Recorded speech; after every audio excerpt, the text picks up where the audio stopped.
মোহাম্মদ মাহিদ হাসান শাহাদাতের। ওনার বাড়ি খুলনার সোনাডাঙ্গার হাফিজনগরে। ওই ঘটনাটি উনি পাঠিয়েছিলেন, যেটা ওনার পরিবারের সাথে ঘটে যাওয়া একটি সত্য ঘটনা ছিল। এবার তিনি আরো একটি ঘটনা আমাদেরকে পাঠিয়েছেন, সেই ঘটনাটি এখন আপনাদের সামনে উপস্থাপন করব। ওনার ওই ঘটনাটি প্রচারিত হওয়ার পর উনি ওনার বন্ধু বান্ধবদের কাছ থেকে ভয়ের সত্য ঘটনাগুলো সংগ্রহ করার চেষ্টা করতে থাকেন। ওনার এক বন্ধু তখন ওনাকে একটি ঘটনা শোনান, যে ঘটনাটি তার বন্ধু আবার ওনার বড় বোনের কাছ থেকে শুনেছিলেন। ঘটনাটি ঘটেছিল খুলনার কাটাখালীর ভেতরে কোন একটা গ্রামে। বেশ অনেকদিন আগেরই ঘটনা। ঘটনাটি আসলে অতটা বড় নয়, বাট সত্য একটি ঘটনা। ওই এলাকায় একটা পরিবার ছিল। ওই পরিবারে দুই আপন ভাই ছিল। একজনের বয়স 14-15, একজনের বয়স 10-12 আর কি। ওরা খুবই গরিব ছিল, বাবা ছিল না। ওর মায়ের রান্নার জন্য এই দুই ভাই কি করতো, বিভিন্ন জায়গা থেকে কাঠ, মানে শুকনো কাঠ এনে দিত জ্বালানি কাঠ হিসেবে। তো ওদের বাড়ির কাছে একজন মুরব্বীর একটা বড় বাগান ছিল। ওই বাগানে অনেক গাছ ছিল। সেই গাছে অসংখ্য শুকনো ডাল ছিল, যেগুলো বাতাসে ভেঙে পড়তো নিচে। এরা দুজন ওখান থেকে কাঠ সংগ্রহ করে আনতো। ওই মুরব্বী জানতেন ওদের আর্থিক অবস্থা, মানে পারিবারিক অবস্থা সবকিছু জানেন। এই কারণে ওই বাগানে যখন ওই দুই ভাই কাঠ সংগ্রহ করতেন, জ্বালানি কাঠ, ওই মুরব্বী বাধা দিতেন না। ওই বাগানের মালিকও খুব ভালো মানুষ, এই কারণে মূলত উনি কখনো বারণ করেননি এই দুই ভাইকে। তবে একটি বিষয় ওনার বারণ ছিল, খুব কড়াভাবে বারণ ছিল। সেটা হলো, উনি বলে দিয়েছিলেন, খবরদার তোরা বাগানের একদম শেষ প্রান্তে কিন্তু যাবি না, কারণ ওখানে একসাথে জোড়া দুটা তাল গাছ আছে। ওই গাছে ভয়ানক এক পিশাচ রয়েছে। এটা কিন্তু এলাকা সবাই জানে, তোরা কিন্তু জানিস না। খবরদার ওইদিকে যাবি না। এইভাবে ওই মুরব্বী ওই দুই ভাইকে নিষেধ করে দিয়েছিলেন। ওই দুই ভাইও মুরব্বীর কথা শুনতেন। ভালোই যাচ্ছিল দিনকাল। একদিন কি হয়, দুপুরবেলা ওই দুই ভাই ওই বাগানের মধ্যে ঢোকে কাঠ সংগ্রহ করতে, যেভাবে প্রতিনিয়ত যেত। তো কাঠ কুড়াচ্ছে। তো ওই দিন আবার বেশি মানে জ্বালানি কাঠ ওরা পায়নি। সব দিন তো আর একরকম পাওয়া যায় না, কারণ গাছ থেকে ভেঙে নিচে পড়বে কি পড়বে না, এটা একটা অনিশ্চিত বিষয়। যেহেতু ওই দিন বেশি পায়নি, এই কারণে ওরা আরো বেশি কাঠ সংগ্রহের জন্য একটু ভেতরের দিকেই ঢুকে যায়। আর কাঠ সংগ্রহের যে পেরেশানি, এটাতে কি হয় যে ওই শেষ প্রান্তে যাওয়া যে বারণ ছিল, এই বিষয়টি ওদের মাথার মধ্যে খুব একটা কাজ করছিল না। একদম যে ভুলে গিয়েছিল তা নয়, কিন্তু খুব একটা আমলে ওই দিন দিচ্ছিল না তারা। তো কাঠ সংগ্রহ করতে করতে ওই যে জোড়া তাল গাছ, এই তাল গাছের কাছে চলে আসে। চলে আসার পর ওই দুই ভাইয়ের মধ্যে যে ছোট ভাই, সে বলে যে ভাই চলো এখান থেকে চলে যাই, আমরা তো অনেক দূরে চলে আসছি। ওই যে জোড়া তাল গাছ, এখানে তো আসতে বাগানের মালিক মানে দাদা নিষেধ করেছেন, চলো চলো তাড়াতাড়ি চলে যাই। সময়টা এমন ছিল যে জোহরের আজান তখনও হয়নি, মানে দিনের বেলা। তখন বড় ভাই বলে ওঠে, এরে আজকে তো বেশি কাঠ পাই নাই, আরে কিছু হবে না, আর একটু কাঠ নিয়েই যাই, দেখি আরো কিছু কাঠ পাই কিনা। এত দূর যখন আসছি, আর একটু দেখি আশেপাশে। বড় ভাইয়ের এই কথা শুনে ছোট ভাই কাঠ মানে এই কাঠ কোটা শুরু করেন আর কি। কাঠ কুড়াতে কুড়াতে দুই ভাই একসাথে খেয়াল করেন ওই জোড়া তাল গাছের নিচে একজন বয়স্ক মহিলা দাঁড়িয়ে আছেন। গায়ে তার একটা সাদা শাড়ি, এক হাত দিয়ে ইশারা করে তাকে ডাকছেন। দূর থেকে চেহারাটা সাধারণ মানুষের মতোই লাগছিল, আকার আকৃতি উচ্চতা। মাথার চুলগুলো বেশ বড় ছিল, চুলগুলো মনে হচ্ছে পা পর্যন্ত লম্বা। কিছু চুল শরীরের উপর দিকে ছিল, আর বাকি চুলগুলো শরীরের পেছন দিকে ছিল, যেটা স্বাভাবিকভাবে থাকে আর কি। তবে দূর থেকেই একটি বিষয় ওই দুই ভাই লক্ষ্য করেছিল, সেটি হলো ওই মহিলার চোখ দুটি অস্বাভাবিক রকমের লাল মনে হচ্ছিল তাদের কাছে। এই দুই ভাইয়ের মধ্যে বড় যেজন, শুরুতে বলেছি বয়স 14-15 হবে বা এরকম একটা কাছাকাছি বয়সের হবে, এ ছিল একটু হাবাগোবা টাইপের। আর যে ছোটজন, যার বয়স 10-12, একটু চালাক চতুর ছিল। ওই বৃদ্ধা সে হাত ইশারা করে যখন ডাকছিল, এই দুই ভাইকে। বড় ভাই কোনো এক সম্মোহনে পড়ে ওই বৃদ্ধার দিকে যাওয়া শুরু করে।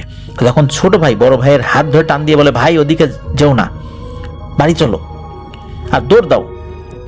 কিন্তু বড় ভাই কোনো কথা শুনে না, সে সোজা ওই মহিলার দিকে যাওয়া শুরু করেছে। ছোট ভাই কিছুটা বুঝতে পেরেছে একটা বিপদ আছে সামনে। সে বড় ভাইকে ওখানে রেখেই দৌড়ে ওই বাগানের বাইরে চলে আসে। কাছাকাছি একটা চায়ের দোকান ছিল, চায়ের দোকানে লোকজন বসা ছিল। সে ওখানে হাঁপাতে হাঁপাতে গিয়ে থেমে যায় এবং বলে যে এই ঘটনা, ভাই বিপদে পড়েছে, আপনারা সবাই আসেন। সবাই যখন এই কথা শুনে বুঝতে পারে সমূহ বিপদ, কারণ ওই জোড়া তাল গাছের ঘটনা অনেকেই শুনেছে। লোকজন দৌড়াতে থাকে বাগানের ভেতর দিয়ে। ওই জোড়া তাল গাছের কাছে অল্প সময়ের মধ্যেই তারা পৌঁছে যান। পৌঁছে যাওয়ার পর এক মর্মান্তিক দৃশ্য তারা দেখতে পান। তারা দেখতে পান ওই জোড়া তাল গাছের নিচে একটা ছেলে পড়ে আছে, মানে ওই দুই ভাইয়ের মধ্যে যে বড় ভাই যাকে রেখে চলে গিয়েছিল তাকে বাঁচানোর জন্যই মূলত। তার ঘাড় পুরো উল্টো দিকে ঘোরানো, মানে উপর হয়ে পড়ে আছে, ঘাড়টা পিঠের দিকে ঘোরানো, আর পিঠের উপর একটা বিশাল পায়ের ছাপ। মনে হচ্ছে এই পা দিয়ে তার পিঠের উপর প্রচন্ড জোরে চাপ দেওয়া হয়েছে এবং ওই চাপে ওর বুকের হাড়গোড় ভেঙে গুঁড়ো গুঁড়ো হয়ে গিয়েছিল। ওখান থেকে তার মৃতদেহ উদ্ধার করে আনা হয়। লোকজন তো এমনি সেখানে যেত না। তারপর এই ঘটনা ঘটার পর থেকে ওখানে লোকজন আরো কম যেত, মানে ওই বাগানের ভেতরেই আসলে মানুষ ঢোকা একরকম বন্ধ করে দেয় বলে জানা যায়। আর এই যে যেই বট গাছ, এই বট গাছ মানে তাল গাছ, যেটা এই তাল গাছ আসলেই ভয়ানক, এটা নিঃসন্দেহে বলতে হবে।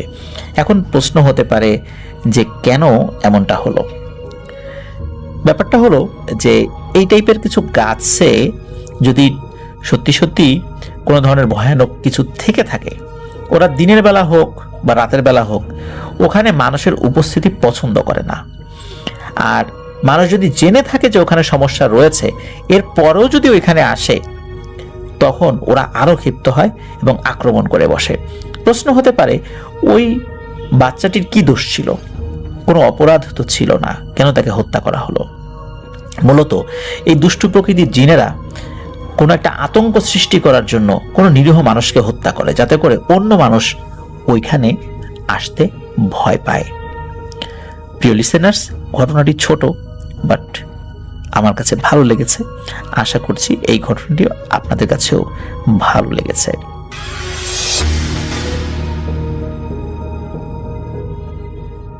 তো ঘটনা শুরু করছি। আমি যে ঘটনাটা শেয়ার করব সেটা হচ্ছে আমারই নেইবারের নিজের আত্মীয়র চাক্ষুষ ঘটনা, এবং নেইবার বলতে একই বিল্ডিংয়ে থাকেন উনি।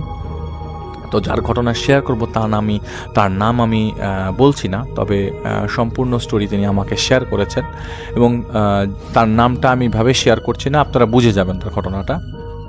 তো তখন তার যার যে ভিকটিম, তার বয়স ছিল 15 বছর। তো হঠাৎ করে সেদিন রাতের বেলা তিনি ঘুমাচ্ছেন, এবং ঘুমের মধ্যে থেকে তার হঠাৎ করে ঘুম ভাঙে, এবং ঘুম ভাঙে মানে হালকা আবছা কন্ডিশনে, মানে আবছা ঘুমের ঘরে তিনি লক্ষ্য করলেন তার মাথাটা কে জানি বুলিয়ে দিল। তিনি বুঝে ওঠার আগে বললেন, আম্মু তুমি ঘুমাও তো, এখনো ঘুমাও নাই কেন? তো এটা বলার পর কোনো ধরনের রিপ্লাই আসে না। তো নর্মালি তার মা কিছু না কিছু বলে চলে যায়, বা মাঝে মাঝে কিছু বলেও না। তো তিনি ঘুমের মধ্যে কিছু খেয়াল করেন নাই। তিনি এতটুকু মনে আছে যে তার মুখের উপরে একজনের চুল পড়াতে, মানে তার মার চুল পড়েছে, তিনি এটা মনে করে নিয়েছিলেন। বিরক্ত লাগার পরে তিনি খুব চোখ বন্ধ করে খুব জোরে চিৎকার দিয়ে ওঠেন, কি ব্যাপার আম্মু, তুমি ঘুমাও না, আমাকে একটু ঘুমাতে দাও, আমার টায়ার্ড লাগছে। কিন্তু ওই সময় কোনো আর শব্দ নাই। চুলটা তখনও তার মুখের উপর পড়ে আছে। আর মুখের উপর যদি চুল পড়ে থাকে আপনারা খুব অস্বস্তিকর লাগে। একটা পর্যায়ে তিনি ঘুম থেকে জেগে ওঠেন। চোখ খুলতে দেখেন একটা মানুষ তার পিঠের উপর বসে আছে। তিনি উবুত হয়ে ঘুমাচ্ছিল। তো তার কোনো ওজন তার শরীরে তিনি পাচ্ছিল না, কেমন একটা আবছা অবস্থায় আছে বোঝা যাচ্ছে বাইরের ল্যাম্প পোস্টের আলোতে। তিনি একটা চিৎকার দেন, এবং চিৎকার দিয়ে তিনি মাটিতে পড়ে যান। পরদিন সকালে তার ঘুম ভাঙে, এবং তিনি নিজে চিৎকার দিয়ে অজ্ঞান হয়ে যেটা অবস্থা, যে তার ঘুম ভেঙে যায়, ঘুম থেকে ওঠার পর তিনি তাকে ওই একই অবস্থায় পান ফ্লোরে। তার মানে তিনি যে রাতের বেলা চিৎকার দিয়েছেন সেটা কেউ কোনো ধরনের শব্দ পায় নাই। তো তিনি এরপর আর কিছুই মনে করতে পারছেন না, এরপরে তার আর কিছুই মনে নেই। এবং বাকি ঘটনাটা তার মার কাছ থেকে শুনবো আমরা। এবার তার আম্মু ঘটনা বলা শুরু করেছে এবং বলেছে যে সেদিন তাকে সকালবেলা ঘুম থেকে ওঠার পর তার মেয়েকে তিনি তার মেয়েকে এরকমভাবে পান যে পুরো মেয়ের চুলগুলো ঝাঁকড়া হয়ে আছে, চুলগুলো সব সামনের দিকে, আর মেয়েটা চুপ করে হাতু গেড়ে বসে আছে। এরকমভাবে বসে আছে যে তাকে কেউ ভয় দেখিয়েছে, এরকম অবস্থা। যখনই ওর দিকে তার মা তাকাতে যায় তখনই তার ভয় লাগতে থাকে। তো আন্টি বলছে যে এটা হঠাৎ করে হলো, সুস্থ সবল মেয়ে আমার রাতের বেলা ঘুমালো, অথচ হঠাৎ এটা কি হলো। তারা টেনশন করা শুরু করে দেয়। সেই সাথে সাথে তিনি তার মেয়েকে নিয়ে যায় ডক্টরের কাছে বিকালবেলা। ডক্টর কিছুই ধরতে পারলো না এবং যখন প্রেসক্রিপশন লিখছে তখন হঠাৎ করে ডক্টরের রুম থেকে এই আপুটা বের হয়ে রাস্তায় বসে রইল ফুটপাতে। তখন তার বাবা মা গিয়ে ফুটপাত থেকে তাকে ধরে নিয়ে বাসায় নিয়ে যায়। পড়াশোনা টোটালি বন্ধ, বাসায় কিছুই করছে না। কিছু খেতে দিলে তিনি মানা করতো যে খাবে না। রাতের বেলা ফ্রিজ থেকে বরফ ফলা মাছগুলো বের করে কামড়াতে থাকতো। পরে আন্টি সেগুলো রান্না করে দিলেও খেত না। তো তাদের টেনশন এবং বাড়তে থাকে আস্তে আস্তে যে কাহিনী কি, মাথা টাথা চলে গেল কিনা, পাগল হয়ে গেল কিনা। আর এরকম পাগল হলে পাগল অবস্থায় থাকলে কিভাবে সামনে মেয়েকে বিয়ে শাদী দিবে, এগুলি মাথা চিন্তা আসতে থাকে। এরকম করে প্রায় 4 মাস চলে যায়। তার মেয়ে শুকিয়ে একদম কাঠ, কিন্তু হঠাৎ করে তার মধ্যে আরও হিংস্রতা চলে আসে। তিনি বটি দাও নিয়ে কয়েকবার মারতে পর্যন্ত আসে। একবার তার বাবার গায়ে কোপও দিয়ে ফেলে। রক্ষা পায় গ্রাম থেকে আসা তার চাচাতো বোন থাকায়। সে তার হাত ধরে এবং হালকাভাবে তার বাবার গায়ে ওই বটির কোপটা লেগে যায়। সেই থেকে তার কাছে গেলে কেউ গেলেই কিছু ছুঁড়ে মারে তার সামনে এবং নিজের হাত নিজেই কামড়াতো। ওই অবস্থায় এক পর্যায়ে না পেরে এই আঙ্কেল আন্টি তার মেয়েকে সারা শরীরে শেকল দিয়ে বাঁধে এবং শেকল দিয়ে তার পাগলামি না করলেও সে দেখা যেত যে সে গোঙাতো, সে চিৎকার করতো এবং যা বাথরুম টাথরুম যা আছে সব ওই জায়গায় করতো। এত খারাপ অবস্থা হয়ে গেছিলো, শুকিয়ে কাঠ হয়ে গেছিলো, চুল টুল ছিঁড়ে ফেলতো।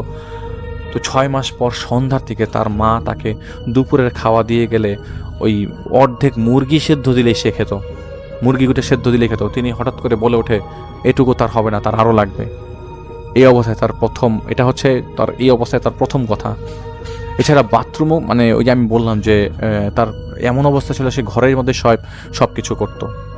রিয়াপুর সামনে আয়নার সামনে নিলে সে খুব জোরে চিৎকার দিয়ে উঠতো এবং গোঙাতে থাকতো। আয়নার সামনে তাকে নেওয়াই যেত না।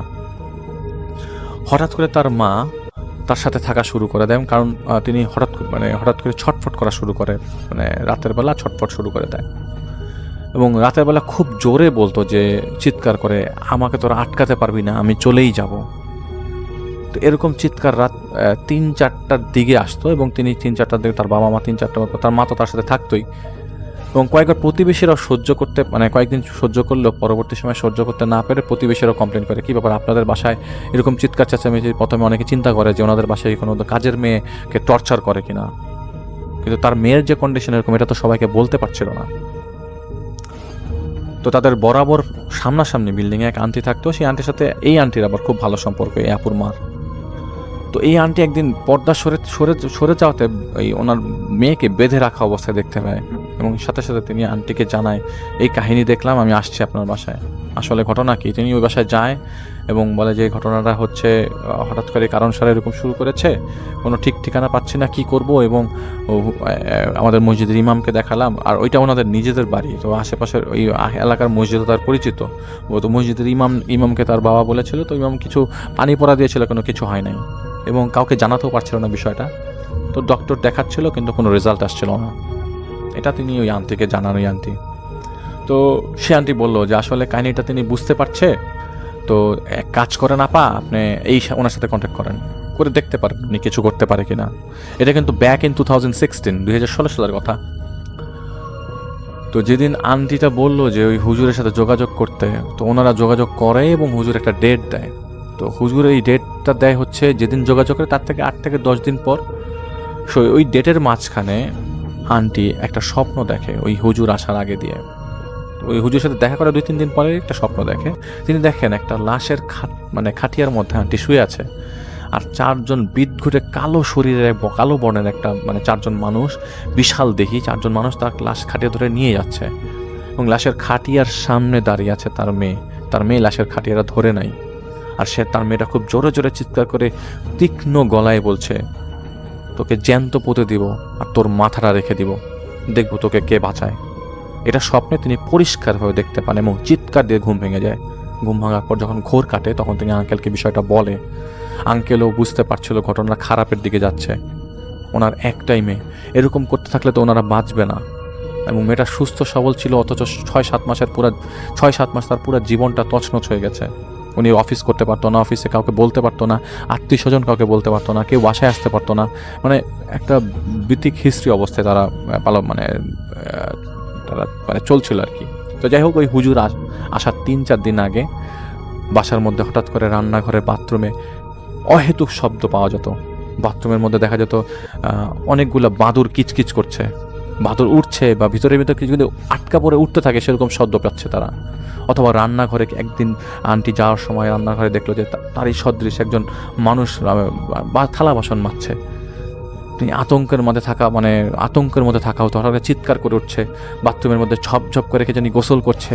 সারা বাড়িতে মরা মানুষের গন্ধ, মানে মরা মানুষের পটকা গন্ধ এরকম। এটা চিকা মরার গন্ধ না বা এটা শুয়ের গন্ধ না, মরা মানুষের গন্ধ, অনেক দুর্গন্ধ। এবং ধূপ জ্বালিয়েও সেই গন্ধ সরানো যেত না। তো পাশের বাসার সেই আন্টিকে একদিন নিয়ে আসে। আন্টি বলে যে তোমাকে আপনি গন্ধ পান কিনা? কিন্তু আন্টি আঙ্কেল দেখতো তার গন্ধ শুধু ওই 2জনই পেত, ওই আন্টিও পেত না এবং বাসার মধ্যে যে গ্রামের চাচাতো বোন থাকতো তিনিও পেত না। এবং মাঝে মধ্যেই এই মাথা নাড়াতো তার মেয়ে, ওই বাসার মধ্যে হঠাৎ করে মাথা নাড়াতো। অ্যাবনর্মাল জিনিস সব আন্টি আঙ্কেল দেখতো, আর কেউ দেখতো না। তো হুজুরের আসার আগের দিন রাতের বেলা আঙ্কেল স্বপ্ন দেখেন। তিনি দেখেন তার মেয়ে বারান্দা থেকে ঝাঁপ দিচ্ছে এবং বলে যাচ্ছে যে বাবা, আমি আর বাঁচবো না বেশি দিন, আমাকে ক্ষমা করে দিও। আঙ্কেল সকালে আন্টিকে এটা বলে যে আমি রাতের বেলা এটা দেখলাম, হুজুরকে তাড়াতাড়ি ডাকতে হবে। তো সেদিন রাতের বেলা সেদিন আবার হুজুর সময় দিয়েছিল মাগরিবের ওয়াক্তে, কিন্তু হুজুর আসে রাত 10টার দিকে এশার নামাজের পর। অনেক দূর থেকে এসেছে এবং হুজুরের সাথে আরও 4জন লোক ছিল। আঙ্কেল নিচেই দাঁড়িয়ে ছিল হুজুরের সাথে দেখা করে, মানে হুজুরকে দেখিয়ে বাসায় উঠাবে। এমন সময় হুজুরের সাথে দেখলো যে আরও 4জন লোক আছে। তো হুজুর 4জন লোককে ইশারায় করলো এবং তারা নিচে দাঁড়িয়ে রইল। তো আঙ্কেল নিচ থেকে হুজুরকে উঠানোর সময় জিজ্ঞেস করলো যে কী ব্যাপার, ওই 4জন লোক কি আসবে না নাকি?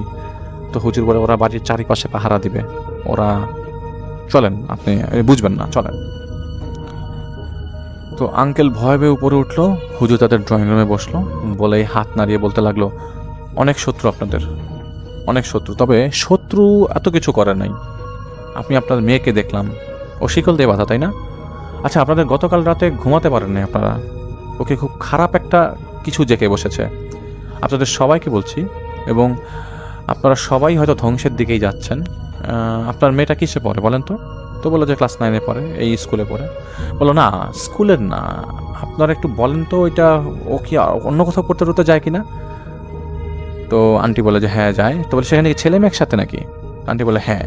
বলো ওখানে একটা ছেলে আছে রুদ্র নামে, আপনি কিরকম নাম শুনছেন ওখানে? আন্টি বললো যে হ্যাঁ, আপনি কীভাবে জানলেন?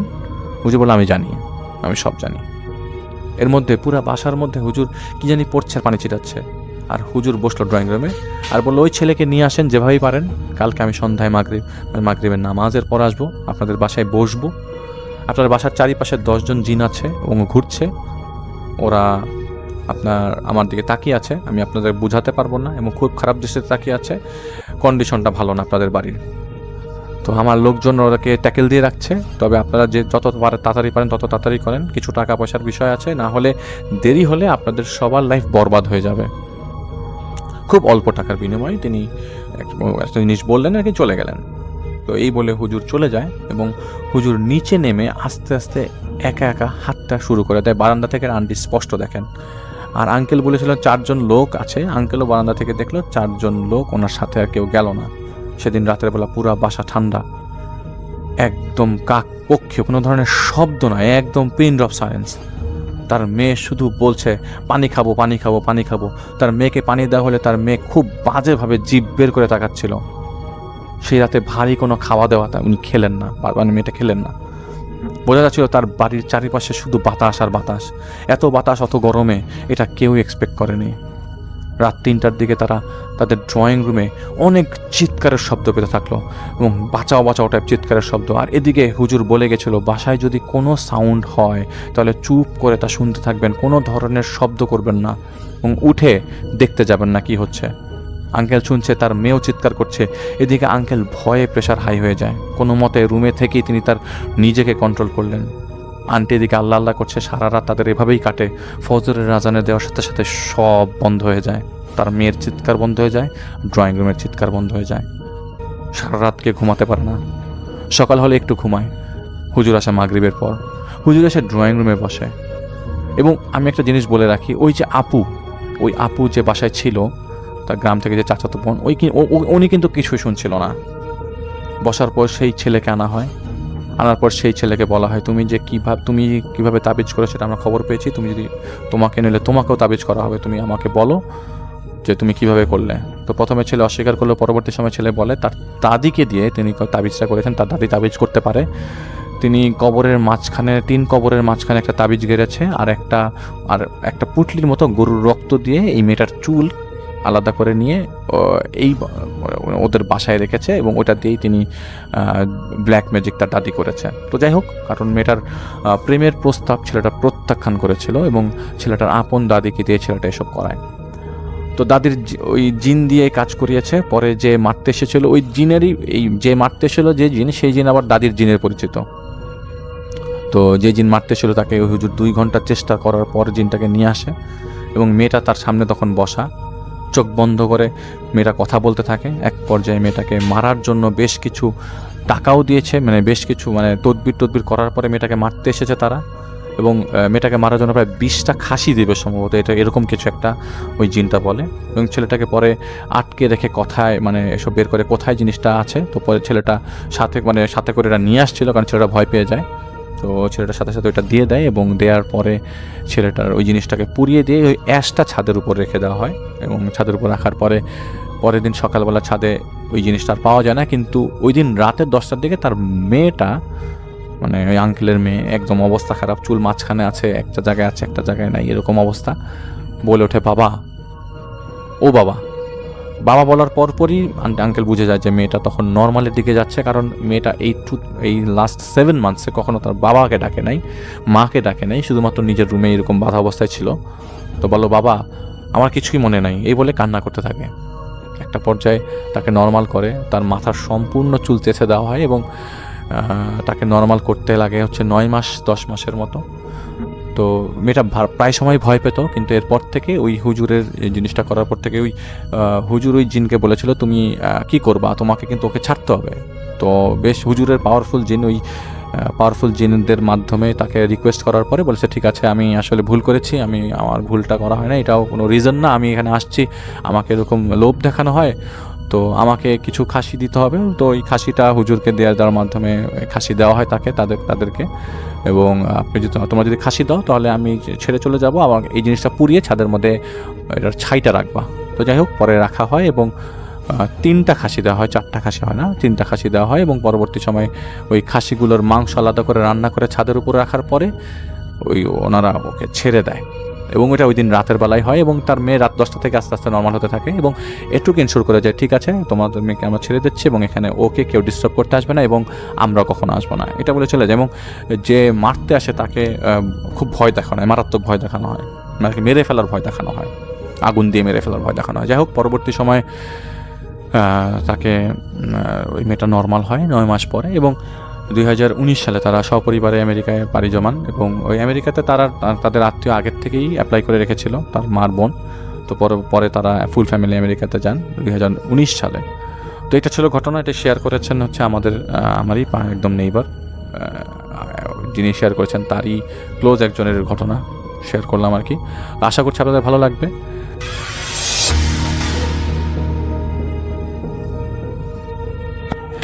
এখন যে ঘটনাটি আমি আপনাদের সামনে উপস্থাপন করতে যাচ্ছি, এই ঘটনাটি আমাদেরকে পাঠিয়েছেন একজন রেমিটেন্স যোদ্ধা ভাই, যিনি বর্তমানে সৌদি আরবে রয়েছেন। ওনার নাম জোবাইর আহমেদ। ওনার বাড়ি শরীয়তপুর জেলার সখীপুর উপজেলার সখীপুর ইউনিয়নে। ঘটনাটি ঘটেছে ওনাদের পাশের গ্রামে, আর ঘটনাটির সময়কাল 2005 সালের দিকে। ওনাদের এলাকায় পদ্মা নদীর যে পার রয়েছে সেখানে কিন্তু বেশ চর পড়ে বিভিন্ন সময়ে, আর শরীয়তপুরের পাশে কিন্তু চাঁদপুর জেলা। পদ্মা নদীর পানি যখন কমে যায় নদীর মাঝখানে কিন্তু চর পড়তো, ওখানে বিভিন্ন জেলেরা মাছ ধরতো। তেমনই একজন জেলে ছিলেন, তার নাম হলো আব্দুল কাইয়ুম। ওনাকে এই জুবায়ের আহমেদ ভাই কাইয়ুম কাকা বলে ডাকতেন। এই কাইয়ুম কাকা যে জাল দিয়ে মাছ ধরতেন ওটাকে ওনাদের এলাকায় গোশি জাল বলে। ওই চরের উপর যখন ভাটা বা জোয়ারের সময় হয় তখন এই ঘষি জালটা পেতে রাখে, যখন জোয়ার আসে পানি আসে তখন মাছ এসে ওটায় আটকা পড়ে। তো এইভাবে একটা সিস্টেম করে মাছ ধরতো। এটা একটা নির্দিষ্ট প্রক্রিয়া, যারা ওই প্রক্রিয়াটা দেখেছেন তারা ভালো বুঝতে পারবেন।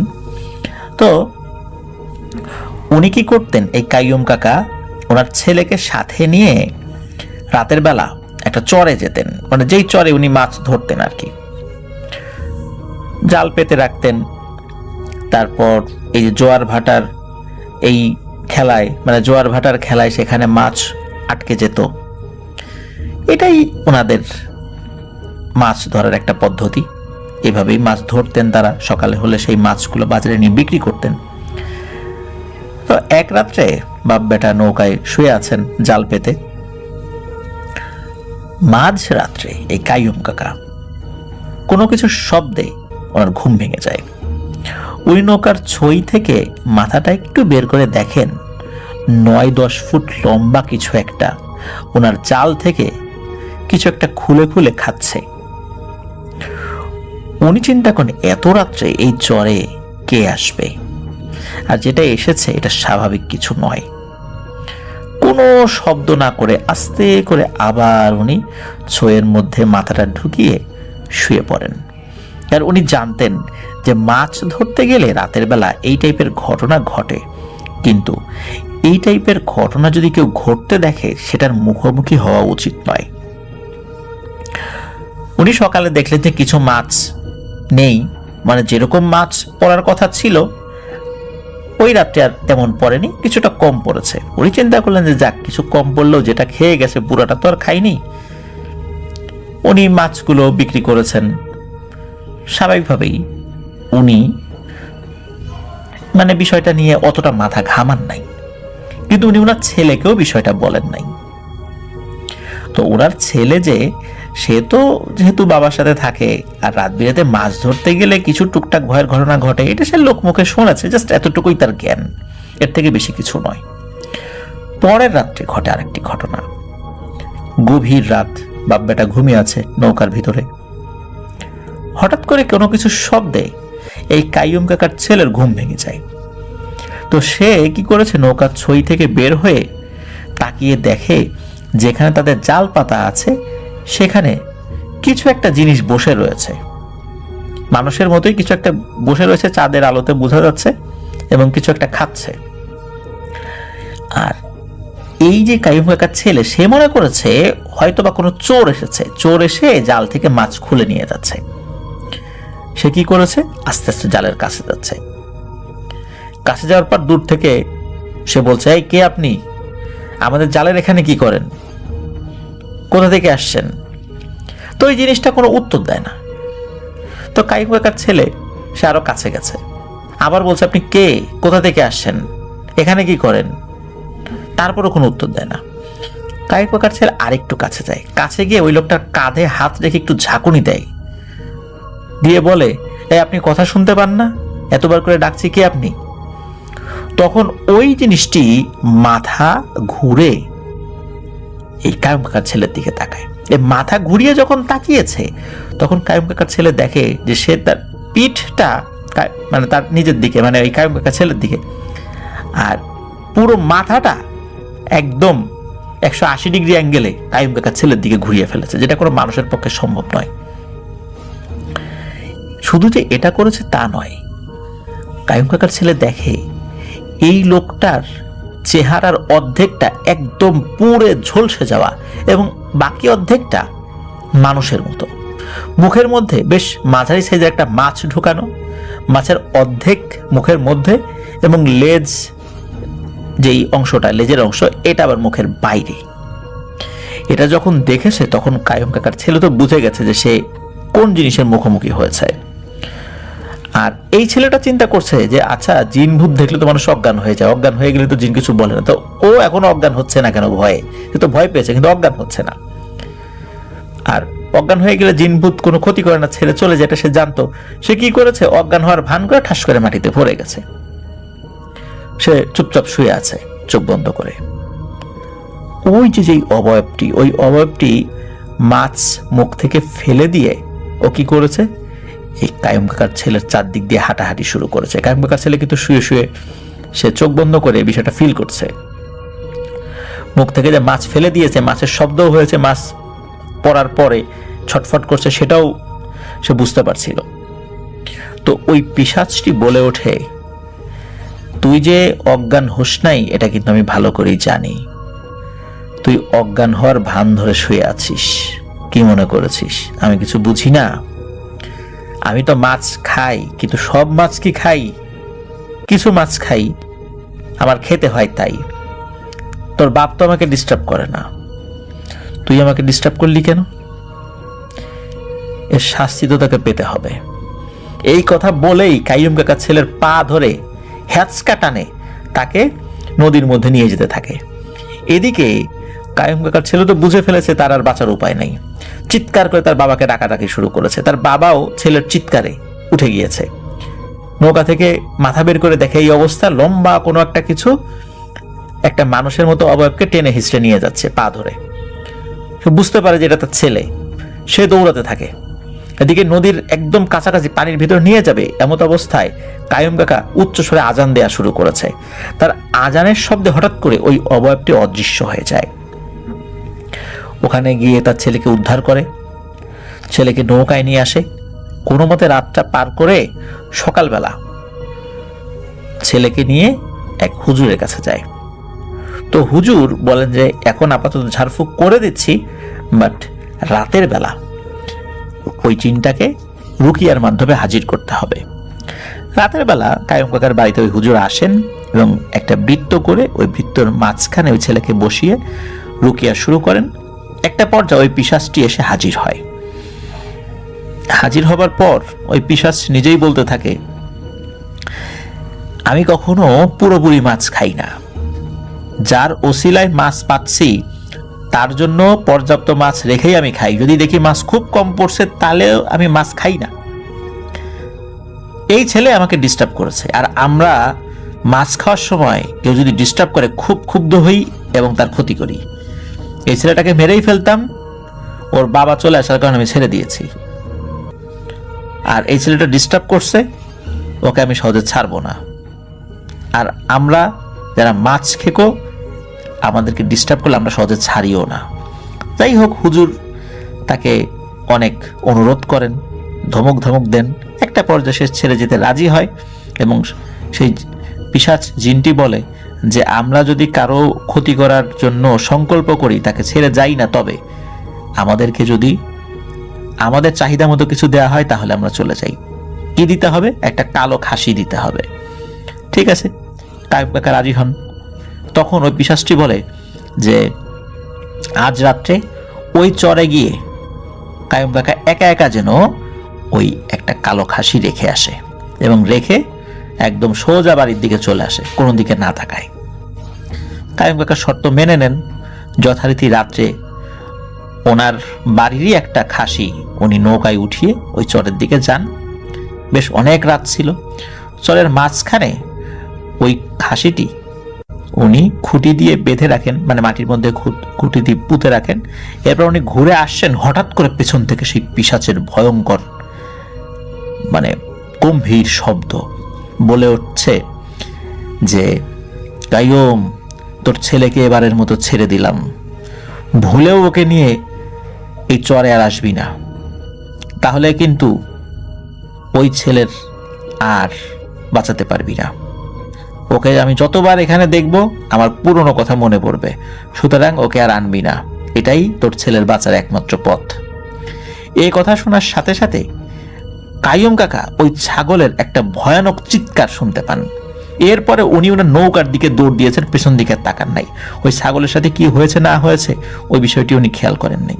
এতটুকু বুঝতে পেরেছেন ওই ছাগলের শরীরের কোনো একটা জায়গায় ভয়ঙ্কর একটা কামড় বসালে হয়তোবা ছাগল এরকম শব্দ করতে পারে, কিন্তু পেছন দিকে তো ঘুরে তাকান নাই। অনুমান করেছেন আর কি। দৌড়ে নৌকার কাছে যান, নৌকা নিয়ে তাড়াতাড়ি উনি বাড়িতে চলে আসেন। পরের দিন সকালে গিয়ে সেখানে ছাগলের কোনো অস্তিত্ব পাননি, তবে রক্ত পেয়েছিলেন। আর ওই যে ছাগলের যে খুঁটি যেটা দিয়ে মাটিতে পুঁতে রাখা হয় ওটার সাথে তো দড়ি বাঁধা ছিল, সেই দড়ি এবং খুঁটি ওভাবে পড়েছিল। এটি ছিল ঘটনা।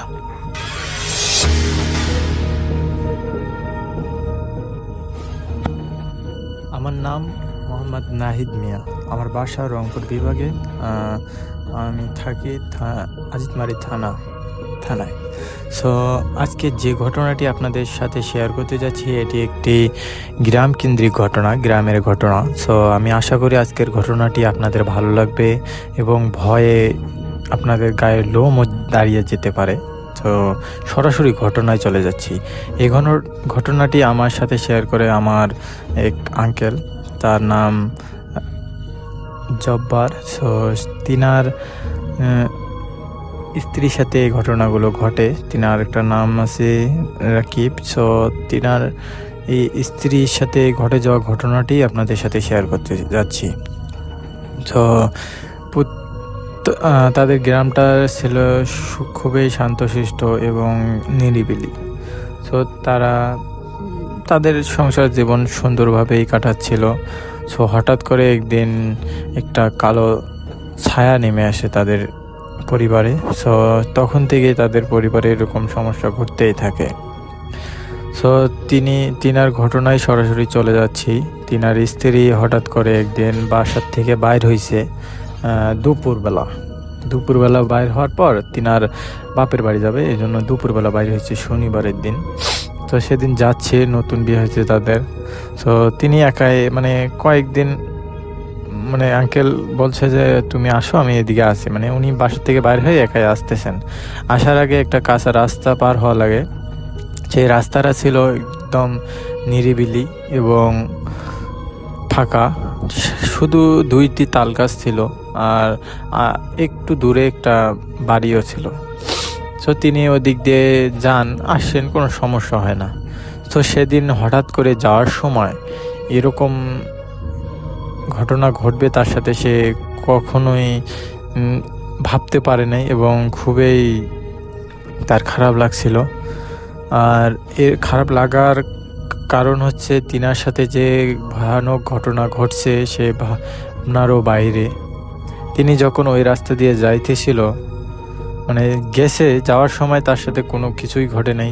আঙ্কেল সহ যখন রাত্রিকালীন সময়ে ওই রাস্তা দিয়ে আসতেছিল, আসার সময় যে বাড়িটা পার হয়ে আসা লাগে ফাঁকা রাস্তাটার দিকে, বাসাটার সামনে আন্টি একজন কালো পিশাচের মতো একজন লোককে দেখতে পেয়ে তার শরীর তো পুরো ঘেমে গেছে।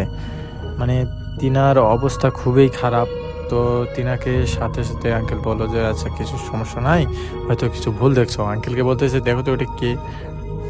আঙ্কেল দেখতে পাইতেছে না, কিন্তু আন্টি দেখতে পাইতেছে।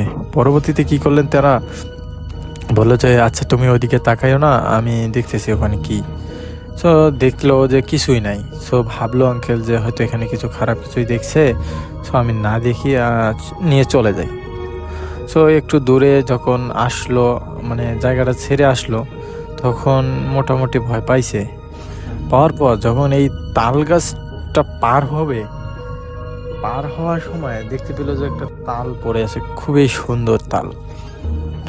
সো আঙ্কেল ভাবলো যে এটা নিয়ে আসবো কিনা, বা আন্টি আবার দেখতে পাচ্ছে যে ওইখানে ওই 2 গাছের পাশে একটা কালো কুৎসিত লোক দাঁড়িয়েছে মানুষের মতো। এই জিনিসটা দেখে তার শরীর পুরো ঘেমে যাচ্ছে। কোনো যে কিছু বলবে সে কথাটা বলারও সময় পাইতেছে না এবং ভয়ে কিছু বলতেও পাইতেছে না। সো আন্টি কি করলেন, কিছু বলতে পারতেছে না। আঙ্কেল আবার তার দিকে তাকিয়ে দেখে তার শরীর ঘেমে একদম খুবই খারাপ অবস্থা, গায়ের লোম দাঁড়িয়ে গেছে ভয়ে।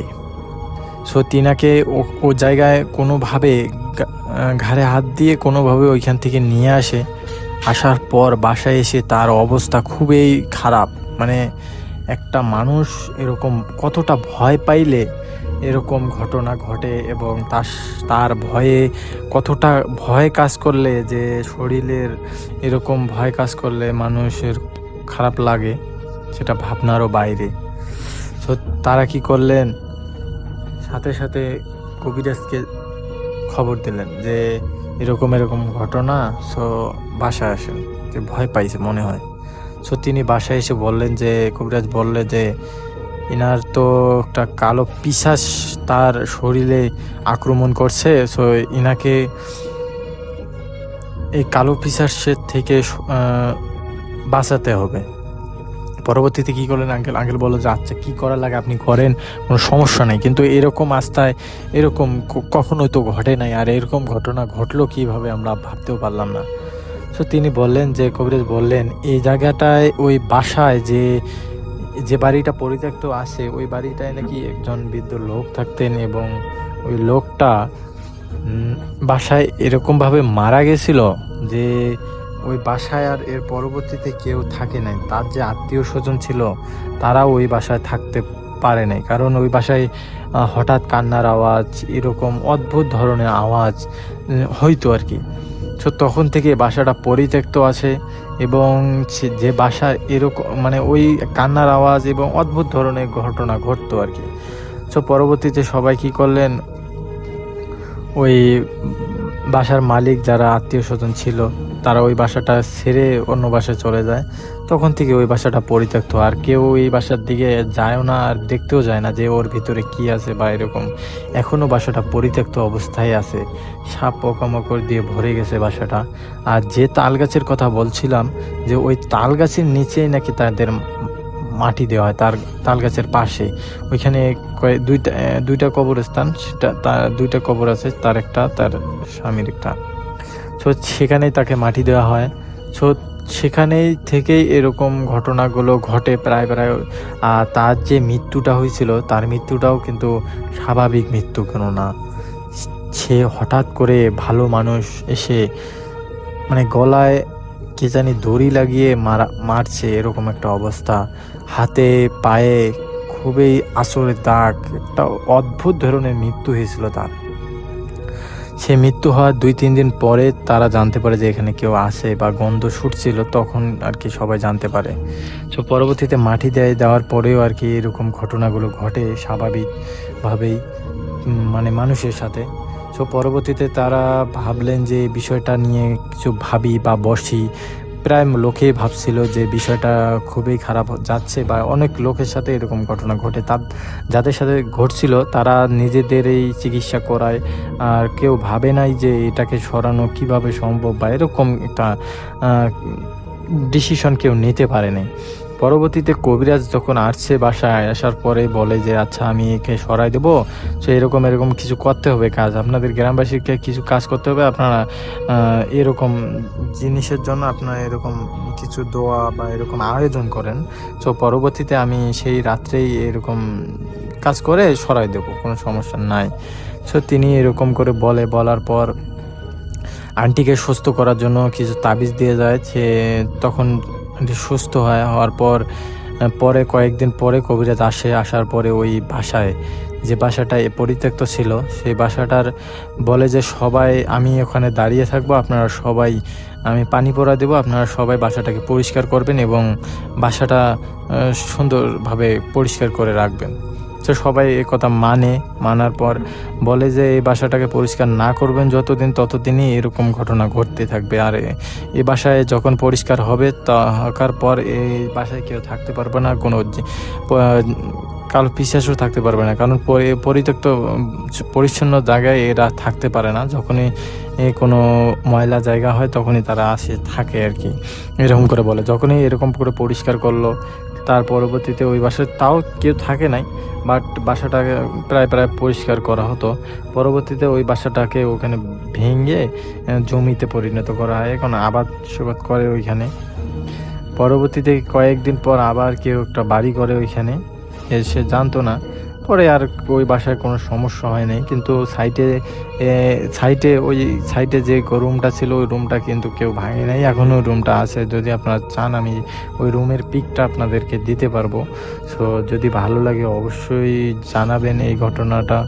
আর আন্টি এখন সুস্থ, আঙ্কেলও সুস্থ, কোনো ঘটনা ঘটে নেই তাদের সাথে। আমি আশা করব যে এই ঘটনাটা আপনাদের ভালো লাগছে, কারণ আমি নিজেই শুনে আপনাদের সাথে শেয়ার করতে চাচ্ছি কিছুদিন ধরে। সো ভাবতেছিলাম ভূতে প্রেম আমি শুনি এবং আপনাদের কাছে শেয়ার করতে চাচ্ছি। সো যদি ভালো লাগে অবশ্যই শোনাবে, লাইক কমেন্ট শেয়ার করতে ভুলবেন না এবং অবশ্যই এই চ্যানেলটিকে সাবস্ক্রাইব করতে ভুলবেন না। আসসালামু আলাইকুম, আমি নাহিদ, আবার আপনাদের সাথে দেখা হবে কোনো একদিন। আসসালামু আলাইকুম, আল্লাহ হাফেজ।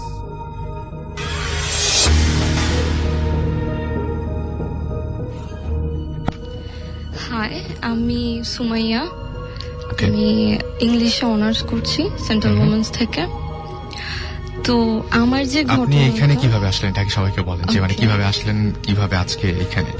আমি একটা মেল করেছিলাম and ওখান থেকে রাসেল ভাই আমাকে পরে ফোন দিয়ে বললো যে আপনার ঘটনাটা আমরা দেখলাম, সো আপনি কি আসতে ইন্টারেস্টেড কিনা। রাইট। তো তখন আমি ছিলাম ইন্টারেস্টেড, সো আমি বললাম যে ওকে। বাসায় সবাইকে বলার পর বললো যে ওকে। তো এই তো আশা হলো। আশা হলো। আচ্ছা, এবার আমরা ঘটনায় চলে যাই, সরাসরি ঘটনাটায় চলে যাই, যে কি ঘটনা? আচ্ছা, ঘটনাটা হলো তখন আমি ক্লাস 9-এ পড়তাম চিটং এর একটা হোস্টেলে। হোস্টেলটার নাম আমি বলতে যাচ্ছি না। একদম বলতে হবে না। হ্যাঁ, তো ওখানে অ্যাডমিশন নেওয়ার পর থেকেই যারা আমার ক্লাসমেট ছিল আর যারা হোস্টেলের যে মেয়েরা ছিল and মাসিরা ছিল যারা ওইখানে আয়া ছিল কাজ করতো, তো তারা অলওয়েজ বলতো যে কেয়ারফুল থাকবা, একা কখনো রাতে বের হবা না। And আমাদের রাতে মাঠে নামা মানে নিষেধ ছিল। আচ্ছা। যে মানে বলতো যে যাবা না, অ্যাটলিস্ট একা কখনো যাবা না, ফ্রেন্ড কাউকে না কাউকে নিয়ে যাবা। আর আমাদের রুমগুলো আলাদা ছিল আর বাথরুমগুলো আলাদা ছিল, সো বলতো যে কখনোই একা যাবা না, কাউকে না কাউকে অবশ্যই নিয়ে যাবা। তো আমাদের হোস্টেলটার একটু ডেসক্রিপশন আমি দিই। সেটা হলো কি 5 তলা ছিল, 1 তলা থেকে 3 তলা পর্যন্ত যে স্কুল ছিল, স্কুলের মেয়েরা Right. থাকতো। 4 তলায় ছিল শুধু কলেজের মেয়েরা। এন্ড 5 তলাটা একদমই বন্ধ ছিল। 5 তলাটাতে কেউই থাকতো না, ইভেন কেউ মানে ওখানে যাওয়া হতো না, যাওয়া নিষেধ ছিল। তো নিষেধ থাকার কারণ হলো কি ওখানে একটা ঘটনা ছিল। আগে নর্মালি 5 তলা পর্যন্ত মেয়েরা ছিল, তো 5 তলার শেষে একটা রুম ছিল, ওই রুমে নাকি 4টা মেয়ে থাকতো। তো 4টা মেয়ে থাকার পরে কিন্তু আমাদের হোস্টেলে একটা রুলস ছিল যে 11টার মধ্যে লাইট অফ হয়ে যাবে। আচ্ছা। তো লাইট অফ হয়ে যাওয়ার পরে নর্মালি শুধু করিডোরের লাইটগুলো থাকতো আর বাথরুমের লাইটগুলো থাকতো, আর সব লাইট বন্ধ হয়ে যেত। তো এরকম লাইট অফ হয়ে যাওয়ার পরে ওই 4টা মেয়ের মধ্যে একটা মেয়ে একদিন রাতে মোম জ্বালায় ও পড়তেছিল। তো পড়তে পড়তে এক সময় সে ঘুমায় যায়। ও ঘুমায় যাওয়ার পরে মানে মোমটা আর অফ করে নাই, সো মোমটা আস্তে আস্তে গলতে গলতে মশারিতে নাকি আগুন লেগে যায়। আগুন আস্তে আস্তে ছড়ায় পড়ে, বাট ও তো বুঝে না। তো বাকি 3টা মেয়ে হুলস্থুল করে বের হলো, ওই মেয়েটা নাকি বের হতে পারে নাই, আচ্ছা। সে ওখানেই মারা যায়। আচ্ছা। তো এটা নিয়ে অনেক কিছু হয়েছে ফার্স্টে।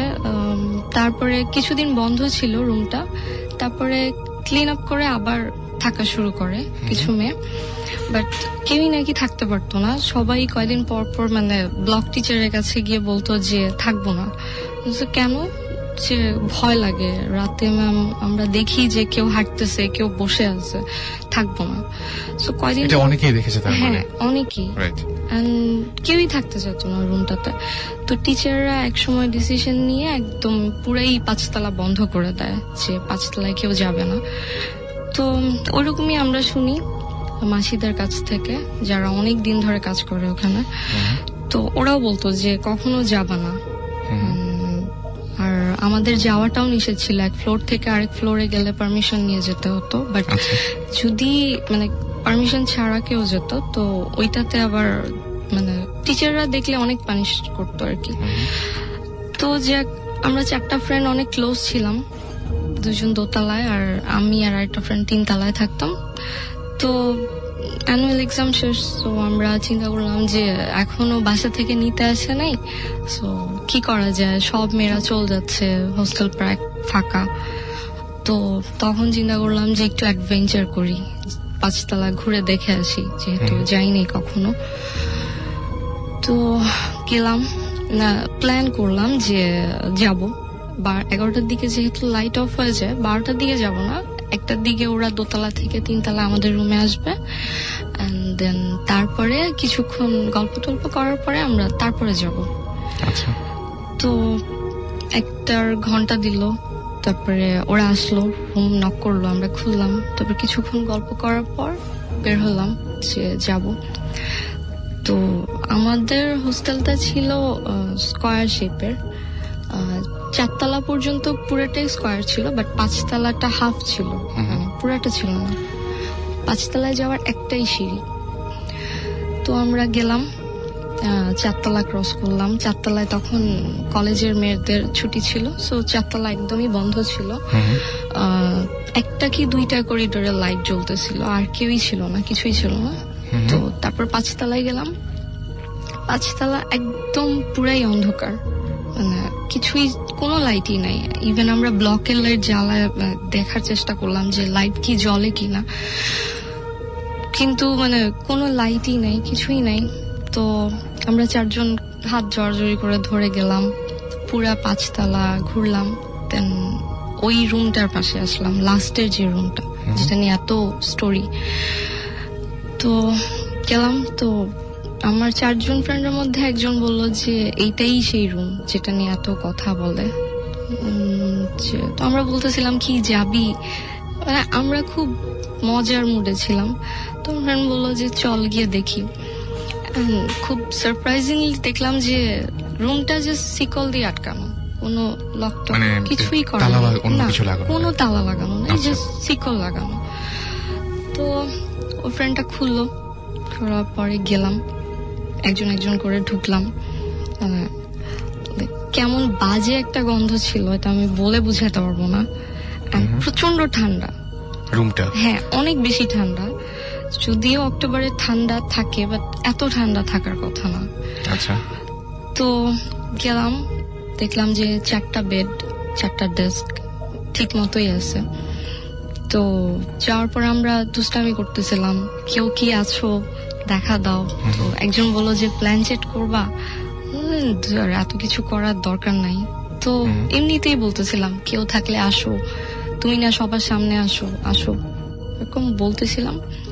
তো আমরা 5 কি 7 মিনিট ছিলাম, তারপরে মানে ওইটা বলার পরে আমরা নিজেরা নিজেদের মতো কথা বলতেছি যে এখানে ও এটা দেখছে, ওই মাসি এটা বলছে, এখানে নাকি এরকম হয়েছে।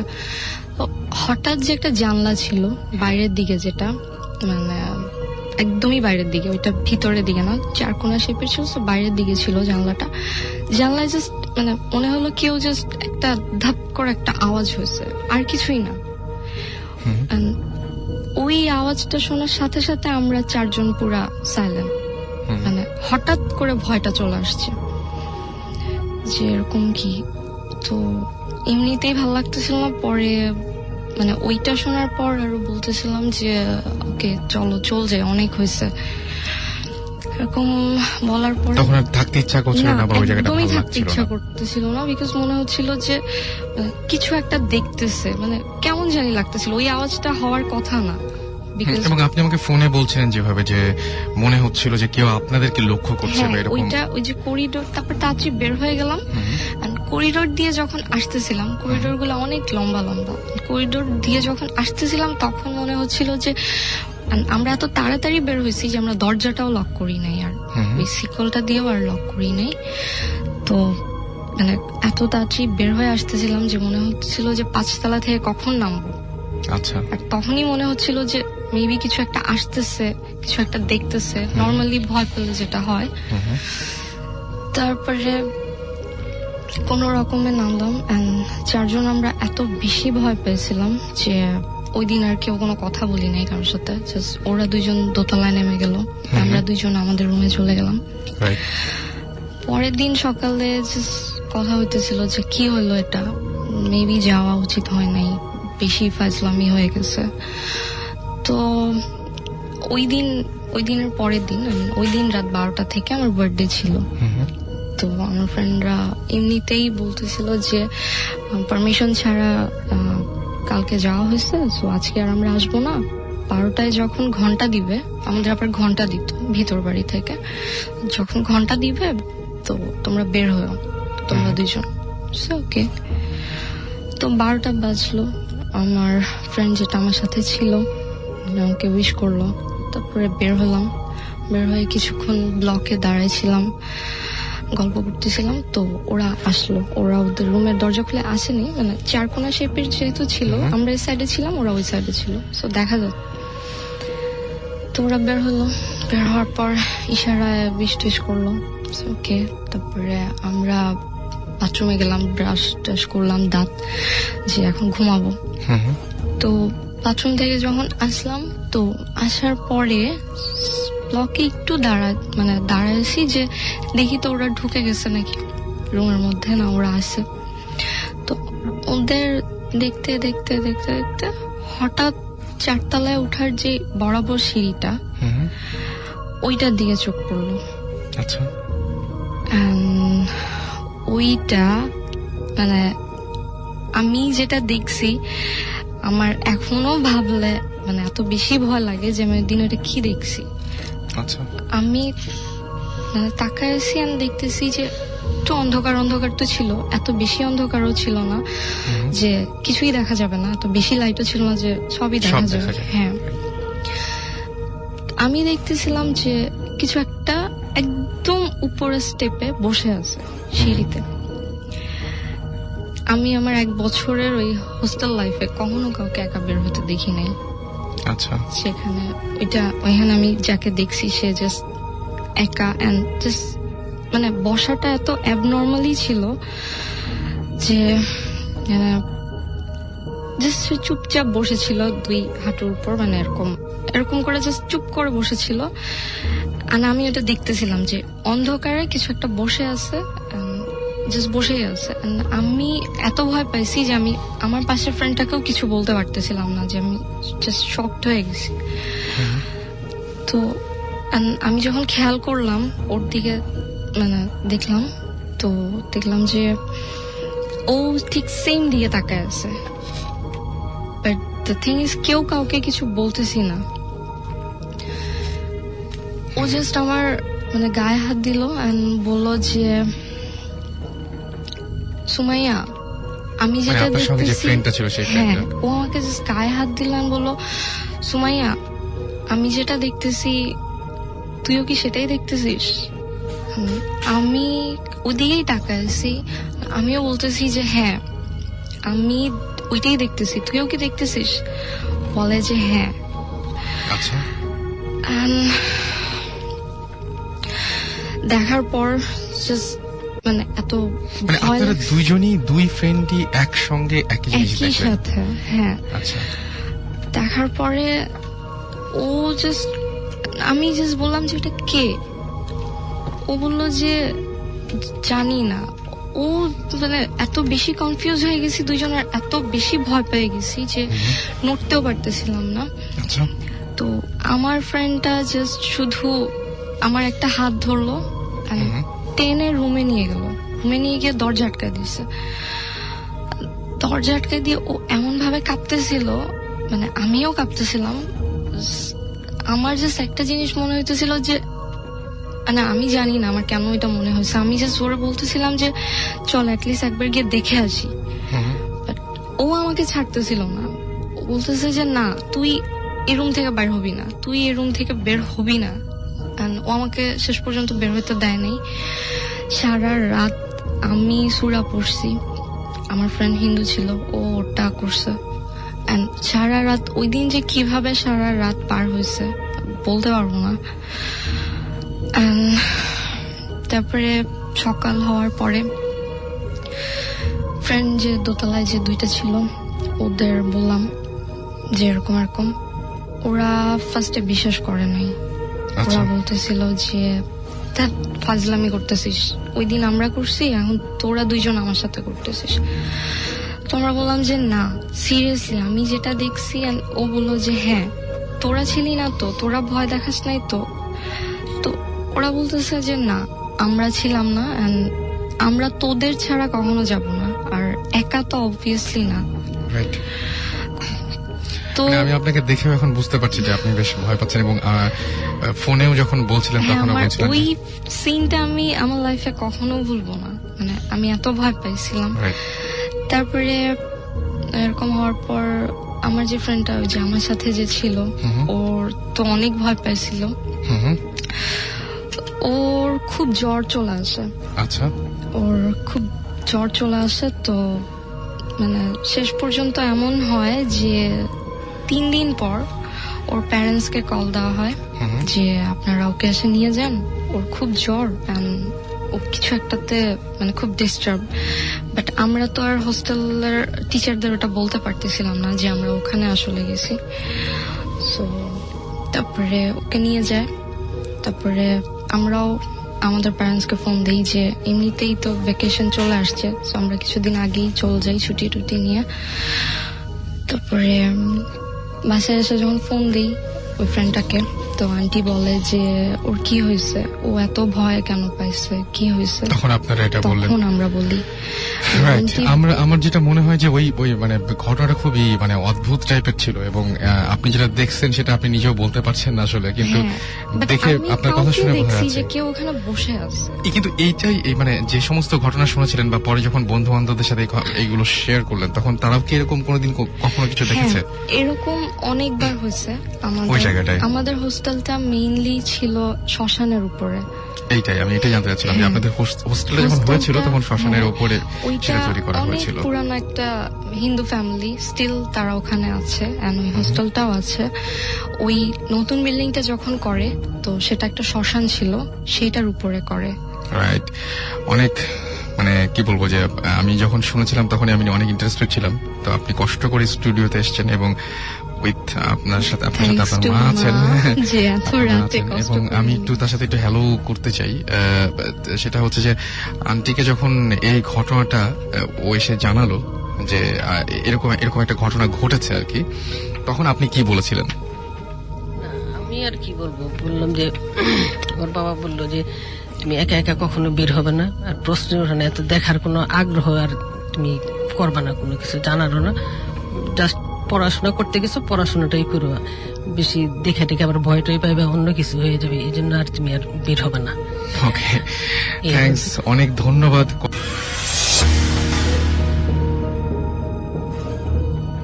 আসসালামু আলাইকুম রাসেল ভাই, আমি আমার নাম বলতে চাচ্ছি না, তবে প্রফেশনটা আমাকে বলতেই হবে। I M a doctor. Just recent আমার জীবনে ঘটে যাওয়া একটি ঘটনা শেয়ার করব, and it's about black magic, যেখানে আমাদের নবী হযরত সাল্লাল্লাহু আলাইহি সাল্লামই রেহাই পায়নি। তো আমি কে? ঘটনা আমার হাজবেন্ডকে নিয়ে। সে মিডিয়ার একজন, নাম বলে তাকে অনেকেই চিনবেন, তো আমি তার পরিচয়টা এই জন্য আরো দিতে চাচ্ছি না, আর স্টুডিওতেও আরো এই জন্য আসতে চাচ্ছি না। এনিওয়ে, যুক্ত কারণেই অপারগ হয়ে ফোনে আমার হাজবেন্ড একজনের সাথে খুব রুড বিহেভ করতে বাধ্য হয়। Just 1 month after that time প্রবলেমগুলো শুরু হয়। হঠাৎ তার বিহেভে একটা চেঞ্জ আসে। আমি এবং আমার বাসার সবাই এবং আমার বেবির উপর সেটার খুবই প্রভাব পড়ে। আমরা লক্ষ্য করি যে সে যেন আর মানুষ নেই, এত খারাপ ব্যবহার, ফর নাথিং। ইভেন ডিভোর্সের কথাও সে আমাকে বলে, বাসা থেকে চলে যেতে বলে, এবং ফর নাথিং। এটাই খুব আশ্চর্য, তার হিংস্রতাটা মানে বেড়েই চলছে দিনকে দিন। অস্বাভাবিকতাটা দেখে বোঝাই যায় যে এখানে মানে আমার তখন মনে হয় যে এখানে কোনো একটা অন্যরকম একটা কিছুর মানে একটা কারণ থাকতে পারে, অন্যরকম কিছু, যে কারণে আমি তাকে ক্ষমা করে দিই। তো আমি আমার বাসায় চলে যাই এবং আমি একটা অভিযানে নেমে পড়ি। হোয়াই এমন কেন হবে সে? 1, 2 নয়, 3 জায়গা থেকে আমি জানতে চাই ব্ল্যাক ম্যাজিক সম্পর্কে, এবং তার নাম দিয়ে যে হ্যাঁ, তার উপর ব্ল্যাক ম্যাজিক করা হয়েছে। 1 মাস পর ও আমাকে নিতে আসে আমার বাসায়। তো আমিও ফিরি ওর কাছে। কারণ ওর সান্নিধ্যে থাকাটা ওর দরকার ছিল। ওকে অনেক কিছু মানে পানি, দোয়া এগুলো দিতে হবে, যে কারণে আমি পরে বাসায় চলে আসি এবং আস্তে আস্তে ও অনেকটা ইমপ্রুভ। এখনো 30% বাকি আছে আমি বলবো। ও অনেক ভালো ছিল। ওর চেঞ্জটা যে কারণে তাকে ব্ল্যাক ম্যাজিক করা হয়, এবং ওই যে বললাম এখনো 30%-এর মতো তার বাকি আছে। তো ব্ল্যাক ম্যাজিকটা তাকে করা হয়েছে তার নাম এবং ফটো দিয়ে করা হয়েছে, এবং এটা যে করেছে সে ফেসবুক থেকে খুব ইজিলি মানে কালেক্ট করেছে। এখন তো ফেসবুকে এগুলো পাওয়াটা খুবই অ্যাভেলেবেল। এখন তার উপর প্রভাব অনেকটাই কমে এসেছে, আর আমি আসলে এখন একটা অস্ত্রও পেয়ে গেছি এটার সাথে লড়াই করার। আল্লাহর শক্তির কাছে কিন্তু সব শক্তি পরাজিত। আমি, আমার বেবি আর আমার হাজবেন্ড অনেক সুখী ছিলাম, এখনো আল্লাহর রহমতে স্বীকার করব অনেকটা সুখী আছে, এবং আপনারা সবাই আমার জন্য দোয়া করবেন। আর যে ব্ল্যাক ম্যাজিক করেছে তার আমি শাস্তিটা চাই, এবং আমি মানে শাস্তি তার হবে। আমি তখনও আবার আপনাদের কাছে শেয়ার করব, হয়তো নাম বলবো না। দোয়া করবেন আপনারা আমার জন্য। ভালো থাকবেন।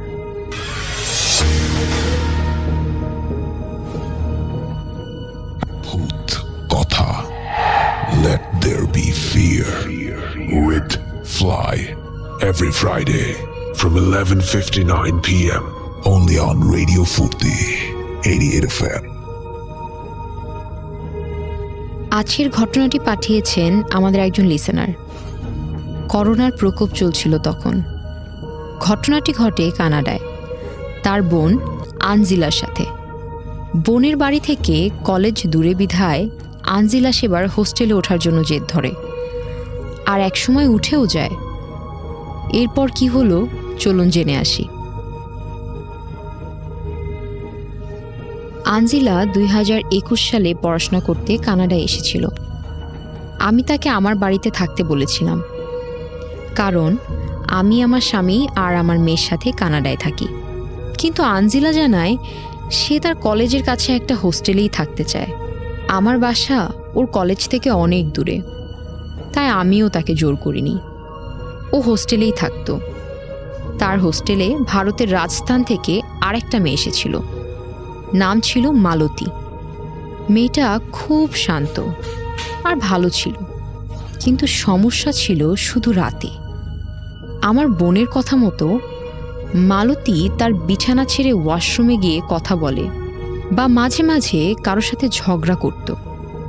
আনজিলা ভেবেছে যে এটা মালতীর ব্যক্তিগত ব্যাপার, সম্ভবত মালতী তার বয়ফ্রেন্ডের সাথে কথা বলছে। সেজন্যই কখনো খোঁজার চেষ্টা করেনি কি হচ্ছে। কানাডা অত্যন্ত ঠান্ডা একটি দেশ। শীতকালে তাপমাত্রা যায় -40 ডিগ্রি। শীতের এরকমই একটা রাত, কিন্তু ওই শীতেও আনজিলার প্রচণ্ড গরম লাগছিল। ও হুর হুর করে ঘামছিল। গরমে ওর ঘুম ভেঙে যায়। ঘুম থেকে উঠেও দেখে তার রুমমেট মালতী আর বিছানায় নেই। আনজিলার মুখ ঘেমে গিয়েছিল।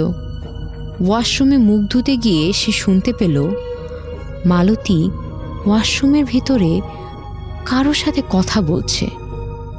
ও দুবার দরজায় টোকা দেয়, কিন্তু মালতী কোনো উত্তর না দিয়েই কথা বলতেই থাকে আগের মতো।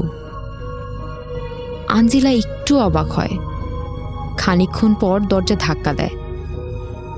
ধাক্কা দেওয়ার সাথে সাথেই দরজাটা খুলে যায়। আনজিলা দেখল মালতী একটা ছায়ার সাথে কথা বলছে, যেটা অনেক লম্বা আর অনেক কালো। সে ভাষা বুঝতে পারেনি, তাই সে বোঝেনি মালতী তার ভাষায় কি বলছে সেই কালো ছায়াকে। কিন্তু মালতী কিছু একটার জন্য অনুরোধ করছিল। কখনো কথা বলতে বলতে রেগেও যাচ্ছিল। মালতী আনজিলাকে খেয়াল করেনি, কিন্তু ছায়াটা মনে হয় বুঝতে পেরেছিল যে তাদেরকে কেউ দেখছে। সে সেটা মালতীকে বলতেই মালতী ঘুরে আমার বোনকে দেখে আর আনজিলার দিকে তাকিয়ে হাসতে থাকে। তার হাসি খুব ভয়ঙ্কর ছিল। আঞ্জিলা পরিষ্কার বুঝতে পেরেছিল যে মালতী এখন আর সাধারণ মানুষ নেই। ও প্রচণ্ড ভয় পায়, কিন্তু কোনোভাবেই দরজা থেকে সরতে পারছিল না। একটু পরেই মালতীর চুল বড় হতে হতে আমার বোনের পায়ের কাছে এসে ওকে বেঁধে ফেলে।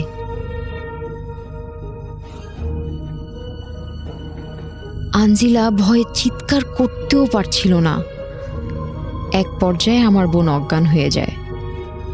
পরের দিন ওই হোস্টেল থেকে ফোন পেলাম।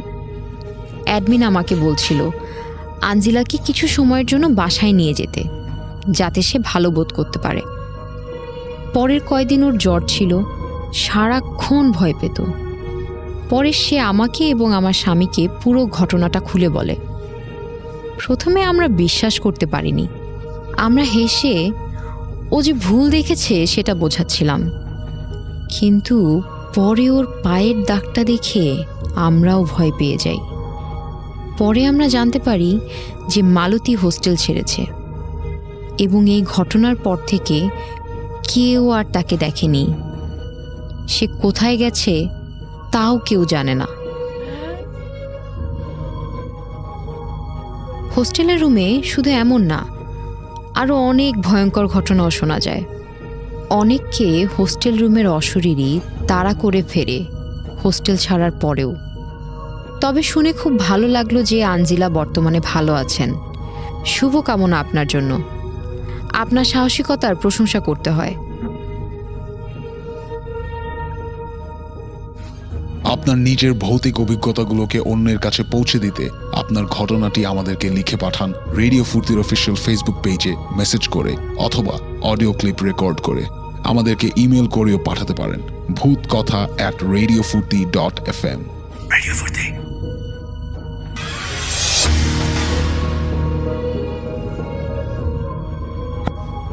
হ্যালো লিসেনার, আসসালামু আলাইকুম। আজকে যে ঘটনাগুলো ছিল সবগুলোই কিন্তু বাছাইকৃত ঘটনা।